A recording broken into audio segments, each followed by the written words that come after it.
പഴയ പള്ളികൾ എന്നൊക്കെ പറഞ്ഞാൽ രണ്ട് പള്ളി ഉണ്ടാവും.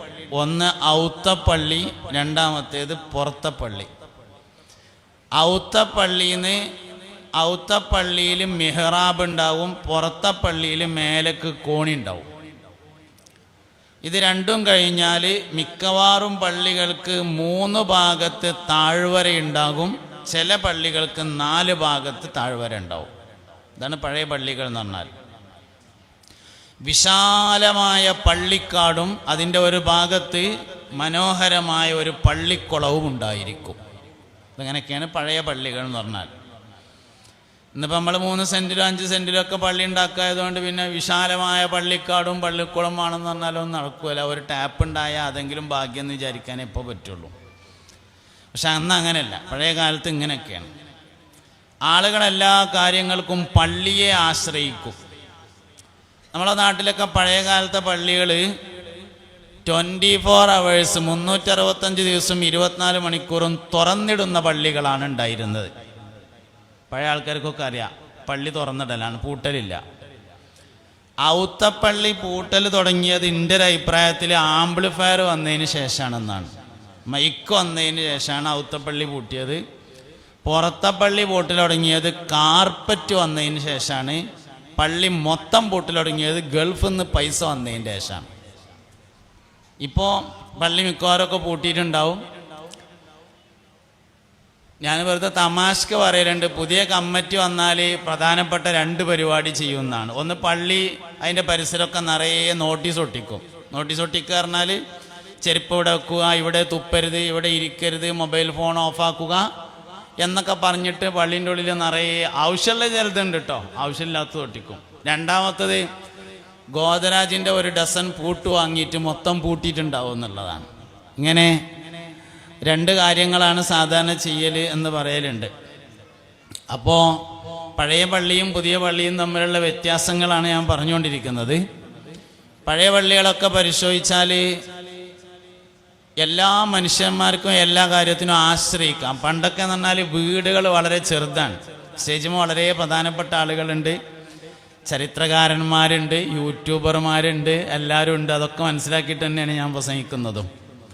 അപ്പോൾ അതുകൊണ്ട് പഴയ പള്ളിയും പുതിയ പള്ളിയും തമ്മിലുള്ള ഒരുപാട് വ്യത്യാസങ്ങൾ. പിന്നെ വീടുകൾ വളരെ ചെറുതാണ് ഉണ്ടാകുക. അപ്പോൾ വീട്ടിൽ വളരെ സ്ഥലം കുറവായിരിക്കും. അധികവും പാടത്ത് പണിയെടുക്കുന്ന ആൾക്കാരാണ്.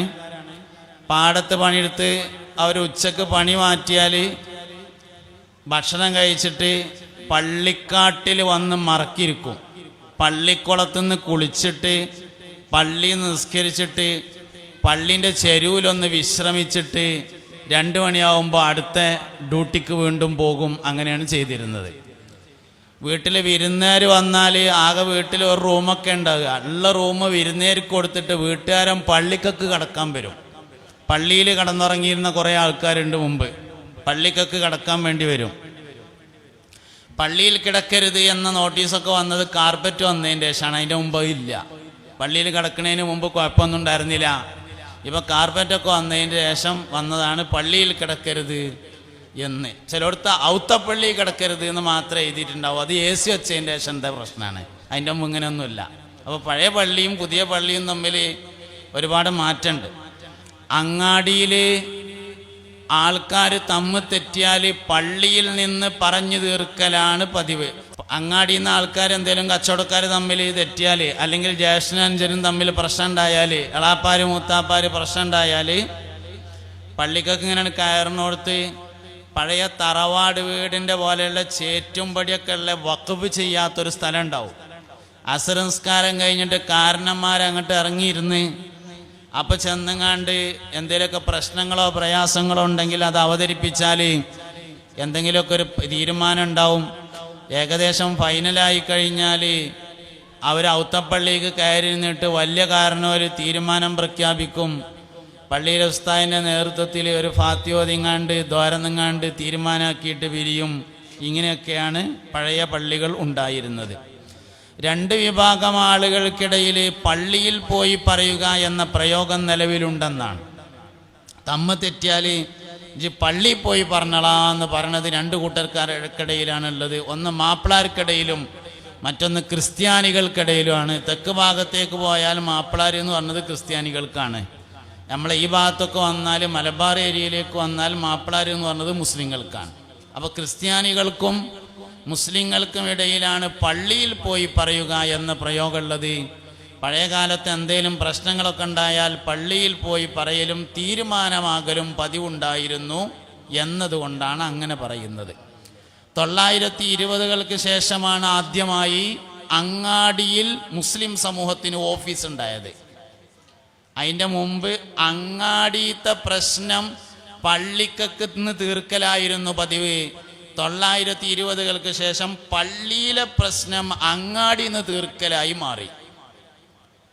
നല്ലോണം മനസ്സിലാക്കേണ്ട കാര്യമാണ്. 920-ന് മുമ്പ് നമ്മളൊക്കെ നാട്ടിൽ അങ്ങാടിയിൽ എന്തെങ്കിലും ഒരു പ്രശ്നം ഉണ്ടായാൽ അത് പള്ളിയിൽ പറഞ്ഞ് പള്ളിയിൽ കൂടുന്ന ആളുകൾ തീരുമാനാക്കി പിരിയലായിരുന്നു പതിവുണ്ടായിരുന്നത്.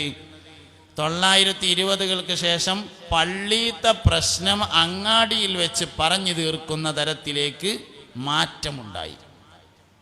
പള്ളി നിസ്കരിക്കാൻ മാത്രമാണ് എന്നൊരു കാഴ്ചപ്പാടിലേക്ക് ആളുകൾ ചുരുങ്ങി വന്നു. സത്യത്തിൽ പള്ളികൾ മുസ്ലിങ്ങളുടെ എല്ലാ നിലയിലുമുള്ള ആശ്രയ കേന്ദ്രമാണ് എന്നുള്ളിടത്തുനിന്ന് വിട്ടു. മുസ്തഫായ നബി സല്ലല്ലാഹു അലൈഹി വസല്ലമ തങ്ങൾ മദീനയിൽ പള്ളി നിർമ്മിച്ചുകൊണ്ടാണ് ആദ്യമായി പള്ളിയുമായി ബന്ധപ്പെട്ട മുസ്ലിങ്ങളുടെ ജീവിതം ആരംഭിക്കുന്നത്. ലോകത്തിൻ്റെ എല്ലാ ഭാഗത്തും ഇസ്ലാം പ്രചരിച്ചിട്ടുള്ളതിൽ 2 പ്രധാനപ്പെട്ട ഘടകങ്ങൾ കാണും. ഒന്ന് പള്ളിയാണ്, മറ്റൊന്ന് റിലീഫാണ്. റിലീഫിനും പള്ളികൾക്കും വലിയ പ്രാധാന്യമുള്ളതാണ്. ഇസ്ലാമിൻ്റെ പ്രബോധന പ്രചരണ പ്രവർത്തനങ്ങൾ നടന്നിട്ടുള്ള എല്ലാ പ്രദേശങ്ങളും എന്ന് നമുക്ക് മനസ്സിലാക്കാൻ വേണ്ടി പറ്റും. എന്തുകൊണ്ടാണോ നമ്മുടെ മുൻഗാമികൾ വലിയ വലിയ ആൾക്കാരായി മാറിയത്, അതേ അവസ്ഥയിലേക്ക് തിരിച്ചു പോയാലല്ലാതെ നമുക്ക് ഉമ്മത്തിന് പുരോഗതി ഉണ്ടാക്കാൻ കഴിയില്ല. നമ്മൾ ഒരുപാട് മാറ്റങ്ങൾ കൊണ്ടുവന്നു. പക്ഷേ ആ മാറ്റങ്ങൾ കുറേ സൗകര്യങ്ങളുണ്ടെങ്കിലും കുറേ അസൗകര്യങ്ങളായിട്ട് എല്ലാ മാറ്റങ്ങളും മാറിയിരിക്കുന്നു എന്ന് മനസ്സിലാക്കണം. അതുകൊണ്ട് ഇങ്ങനെയൊക്കെയുള്ള ഒരു പശ്ചാത്തലത്തിൽ നിന്നുകൊണ്ടാണ് മഹല്ല് സംവിധാനത്തിൻ്റെ പുരോഗതിയെക്കുറിച്ച് നമ്മൾ ആലോചിക്കുന്നത്. ഒരു മഹല്ലിൻ്റെ പുരോഗതി എന്ന് പറഞ്ഞാൽ ആ മഹല്ലിലെ ആളുകളുടെ പുരോഗതിയാണ്. അതുറപ്പാണ്. ഏതൊരു നാടിനെ നമ്മൾ പരിശോധിക്കുമ്പോഴും ഒരു നാടിൻ്റെ പ്രത്യേകത എന്ന് പറഞ്ഞാൽ ഒന്നുകിൽ ആ നാട്ടിൽ നേരത്തെ ജീവിച്ച് മരണപ്പെട്ട ആളുകളോ അല്ലെങ്കിൽ നിലവിൽ ജീവിച്ചു കൊണ്ടിരിക്കുന്ന ആളുകളുടെയോ പ്രത്യേകതയായിരിക്കും. ഇപ്പം നമ്മൾ നോക്കുക, മമ്പറം എന്ന് പറഞ്ഞാൽ എന്താ പ്രത്യേകത എന്ന് ചോദിച്ചാൽ തിരുരങ്ങാടി പോയിൻ്റെ മേലെ കൂടിയ മിനി ബസ് പോണ പാലുണ്ട് എന്നല്ല, മമ്പർത്ത തങ്ങൾ എന്ന് പറഞ്ഞ ഒരാൾ അവിടെയുണ്ട് എന്നാണ്. പൊന്നാനി എന്ന് പറഞ്ഞാൽ എന്താ പ്രത്യേകത? മഖ്ദൂം റളിയല്ലാഹു അൻഹു എന്ന ഒരു മനുഷ്യനുണ്ട് എന്നുള്ളതാണ്. അല്ലാതെ കുറച്ചും കൂടിയാണ് പോയാൽ കടലൈക്കാരം അതിൽ നല്ലോണം മീനുണ്ടാവും എന്നല്ലല്ലോ പൊന്നാനിയുടെ പ്രത്യേകത. മഖ്ദൂം തങ്ങൾ പറഞ്ഞ ആളുണ്ട് എന്നല്ലേ. എല്ലാ ഫളിൻ്റെയും പ്രാധാന്യത്തിൻ്റെയും പിന്നിലെ രഹസ്യം ഒരു മനുഷ്യനായിരിക്കും.